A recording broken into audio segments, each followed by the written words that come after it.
Hello students, welcome to my channel Kritihas. আজকে যে topic নিয়ে আমরা আলোচনা করব সেটি হচ্ছে বৈদিক যুগে নারীদের অবস্থান নিয়ে আলোচনা করো বা বৈদিক যুগে নারীদের অবস্থান কী ছিল, এই টপিক নিয়ে আমরা আজ আলোচনা করব। তো এখানে একটি ছোট নোট দিয়েছি আমি, যেটি তোমাদের উপকৃত করবে। ঋগ্বৈদিক সমাজে পুত্র সন্তান জন্ম অধিক কাম্য হলেও কন্যা সন্তানকে মোটেও অবহেলিত করা হতো না। নারীরা পর্দা প্রথা দ্বারা গৃহে অনন্তকালের জন্য আবদ্ধ ছিল না।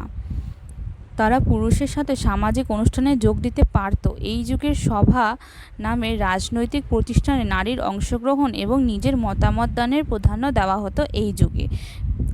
1 নম্বর পয়েন্ট, বিদ্যাচর্চা।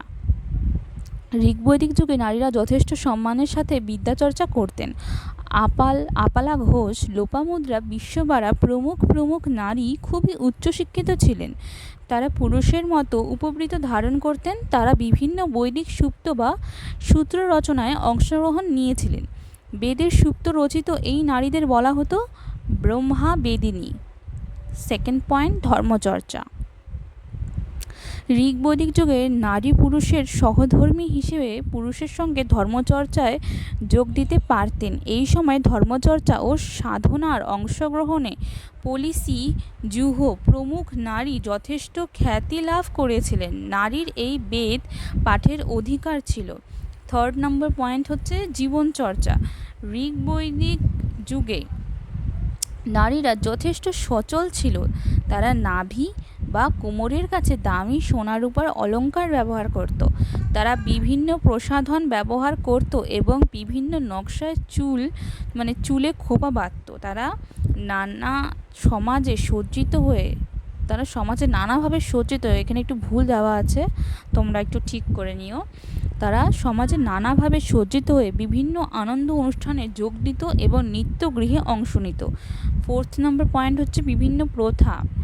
কোনো কোনো ক্ষেত্রে সমাজে অমর্যাদাকর রীতি প্রচলিত ছিল। সমাজে ব্যাপকভাবে সতীদাহ প্রথার প্রচলন থাকলেও অভিজাতদের কোনো কোনো সংবিধানের মধ্যে এই প্রথা চালু ছিল। আবার সমাজে বণিকা বৃত্তিও প্রচলিত ছিল। শেষে আমরা উপসংহারটি দেখব। এখানে ঋগ্বৈদিক যুগে নারীর মর্যাদা পরবর্তী যুগে হ্রাস পেয়েছিল। ব্যতিক্রম হিসেবে এই যুগে গার্গী, মৈত্র প্রমুখ নারীর কথা জানা গেল। সামাজিকভাবে নারীরা পুরুষের ভোগ্য বস্তুতে পরিণত হয়েছিল, তেমনি সম্পত্তিতে তাদের অধিকার হ্রাস পায়। সমাজে বাল্যবিবাহ ও পণপ্রথা ব্যাপকভাবে বৃদ্ধি পায়।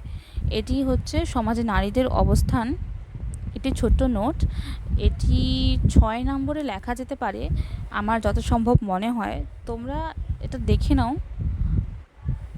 আশা করি তোমরা এটা নিয়ে খুবই উপকৃত হবে। আর হ্যাঁ, অনেকেই তোমরা হিস্ট্রি নিয়ে পড়ছো, অনেকের হিস্ট্রি সাবজেক্ট আছে, ছোটো থেকে আমাদের হিস্ট্রি একটি সাবজেক্ট থাকে, পরে হয়তো অনেকে হিস্ট্রি নিয়ে পড়তে চাও। তো বাংলাতে অনেক সময় অনেক কোশ্চেন পাওয়া যায় না, তো আমি সেই কোশ্চেনগুলোই তোমাদের প্রোভাইড করব। এই চ্যানেলে হিস্ট্রি সম্পর্কিত যত গুরুত্বপূর্ণ কোয়েশ্চেন আছে সব এখানে দেওয়া হবে, সব এখানে আমি দিয়ে দিব। তোমাদের যদি ভিডিওটি ভালো লাগে তোমরা অবশ্যই ভিডিওটি লাইক করো, সাবস্ক্রাইব করো এবং বন্ধুদের সাথে শেয়ার করে দিও, যাতে তাদেরও সুবিধে হয়। আজ আসছি।